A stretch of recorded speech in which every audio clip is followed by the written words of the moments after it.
All right, so we're going to talk about postmodern architecture and the planning developments of the 20th century, especially sort of the post-war mid-20th, late 20th century, and which also lead directly to the preservation movement starting in the 1960s. And the cover photo I show here, this is a very famous collage created by Stanley Tigerman in the 1970s.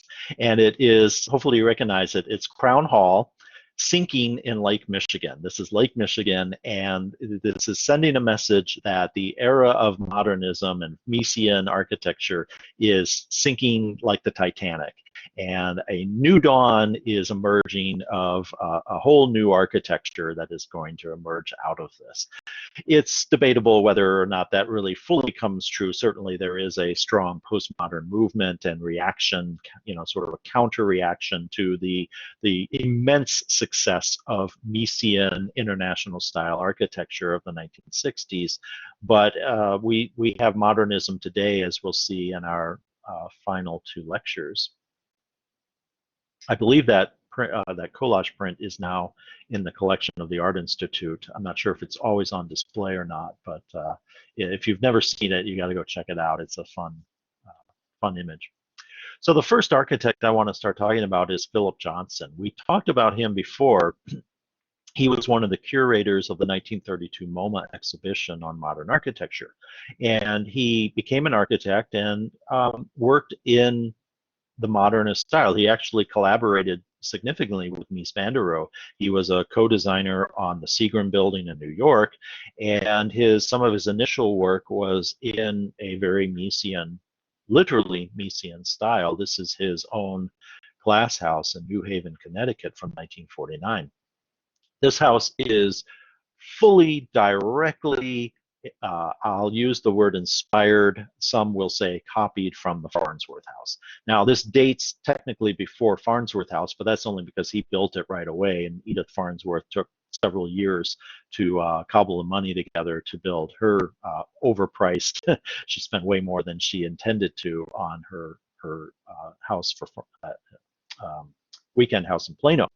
And literally this is copied because the people in Mies's office are on record saying that Johnson would come into the office and he would literally go through the files and he would just copy details and take notes and so forth. And so Johnson wasn't the most talented, imaginative architect on his own. So he worked in collaboration with people quite a bit, and no question that he basically just lifted details right out of Mies's files for the Farnsworth House here. It's different. It doesn't set up on the stilts because it's not along a river, and it's painted black instead of white, and so on and so forth. And the core, let me get the pointer on here. The core for, as you'll see, the bathroom and the utilities is made out of brick masonry rather than the wood that Mies used at Farnsworth. Here's a floor plan of it. You can see it's just a simple glass box. Here's that circular core. Already he's introducing the circle, which shows that Johnson is going to break out of the traditional Miesian mold here very shortly. And he does this probably most radically in 1984 with the AT&T building in New York City. This is in partnership with John Virgie. And this is a building directly inspired by a Chippendale chest. He had this broken pediment on the top of the building. It's otherwise a fairly straightforward international style building, at least at the middle part. But at the very top, this angled, gabled roof with the broken pediment and this circle in the middle is very much inspired, not 100% literally, but the form is inspired from these Chippendale chests. And here's another view of it sitting in the landscape of cityscape of New York City, and it stands out. That top, which is the part that most people can see anywhere, right, in the city where you have a vista, you see the top of the building. And rather than just having a plain old simple flat roof on the top, developers were kind of taken by this postmodern architecture because it stroked their ego. They say, oh, people are going to recognize my building as the one with, you know, the broken pediment or some other fancy roof form or shape, and not just yet another flat, plain roof. And so a lot of developers in the high-flying 1980s, when there was a huge real estate boom, this was a popular style because developers have egos. And speaking of egos and developers, this building right here, the black one, is the Trump Tower. And so they want, you know, their buildings, very often they want their buildings to be recognizable. And, you know, international Miesian style architecture was about sort of sameness and repetition, and they couldn't stand out. So here they have a chance to really pop out from the competition. This is at the ground level, and this is also a break away from your traditional Miesian style of architecture. We have this dramatically overscaled vaulting here in the center, huge tall vault to really scream this is the main entry of the building. It's way out of proportion, and this is typical of postmodern architecture. The care and delicacy that the modernist architects, the good ones, took to good scale, good proportion, good detailing in the 1950s and 60s was pretty much thrown out the window. And it's just all about extravagance and showing off. And like I said, this was very popular in this building boom of the 1980s, the sort of Wall Street. I don't know if you ever seen like The Wolf of Wall Street and things like that. Those sort of movies about just make money and show it off, you know, buy a new car, get a gold ring and a gold necklace.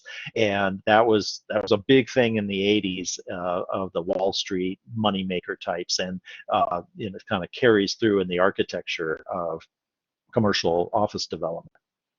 And we have our own example in Chicago at 190 South LaSalle, also by Johnson and Virgie. And this is from 1986, and it's modeled after the next photo, model after Burnham and Root's Masonic Temple building. We didn't talk about this, so this for a while was the tallest building in the world when it was finished, and it sat at the northeast corner of State and Randolph. There's a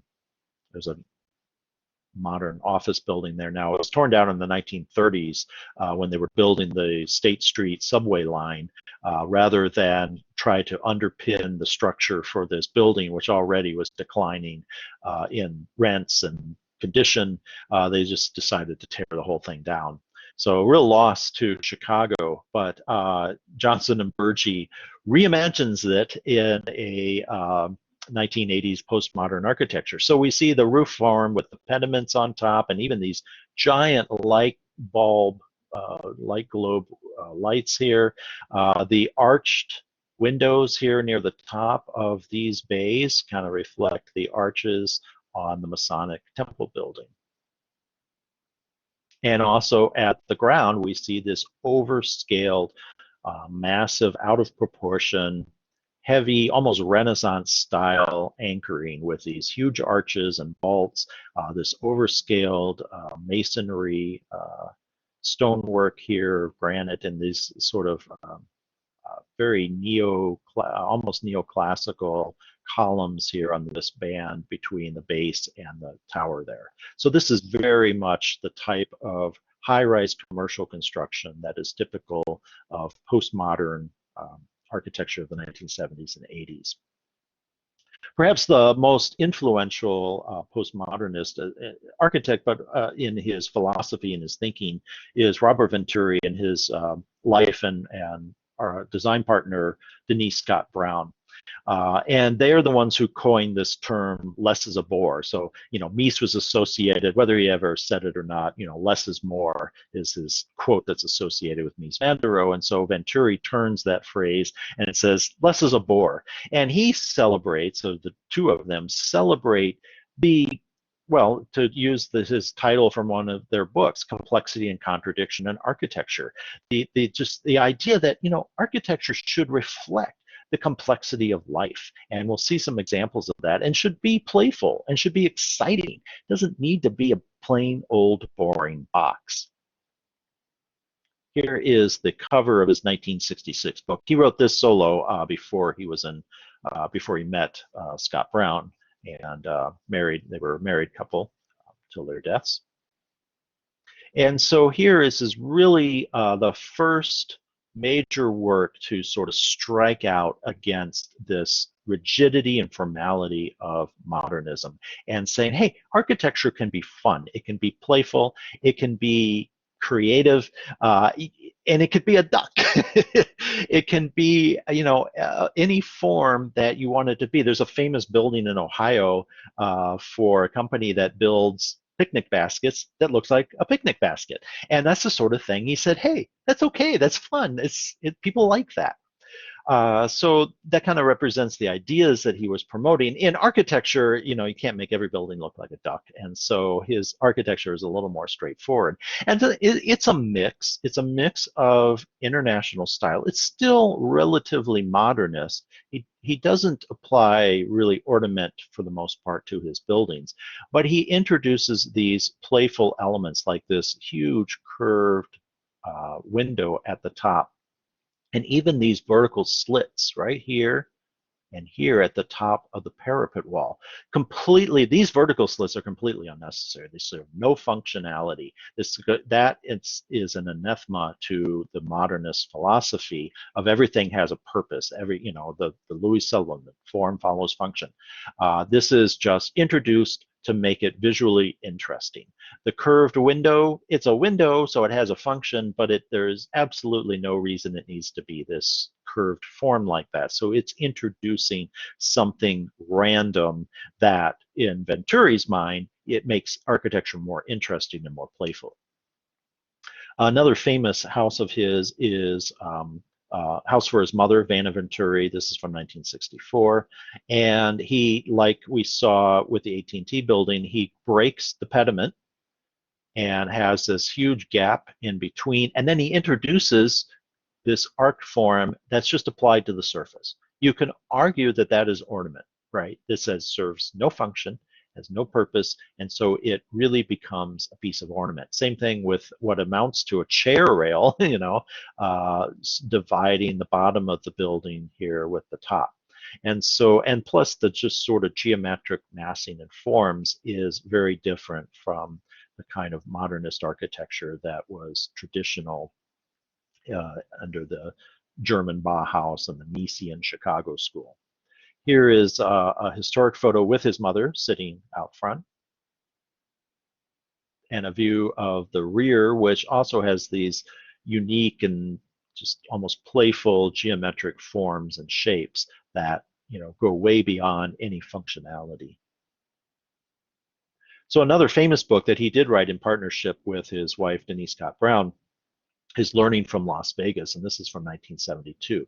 And this is where he really they double down on the idea that life is complex, it's difficult, and it's not just simple black and white sort of thing. And let's celebrate the playfulness like Las Vegas does. If you think of Vegas, and even back in this time, it was over the top designs, big, huge flashing lights, and really everything trying to draw you in. And he uses examples both from Vegas, but also from the typical commercial strip, right? The strip along the highway, or the strip leading out, with all the different signs, and they're all yelling at you, trying to get your attention, because there's so many of them. The only way they can get your attention is to be bigger and flashier than the next one.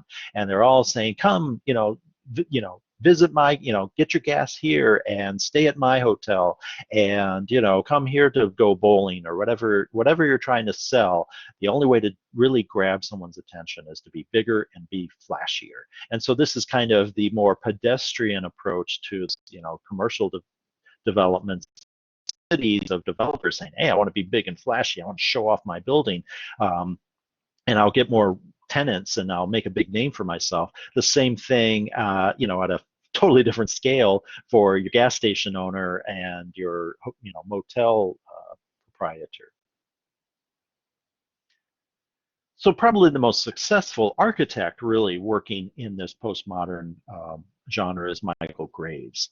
And he starts out as a modernist architect, working in the international Miesian style, but by the 1980s, he has completely shifted into the postmodernism. He takes Tigerman's, sinking of the Titanic, Crown Hall, pretty literally, and the work he does doubles down on the idea of, being playful and creative with architecture and breaking it away from the functionality of the building.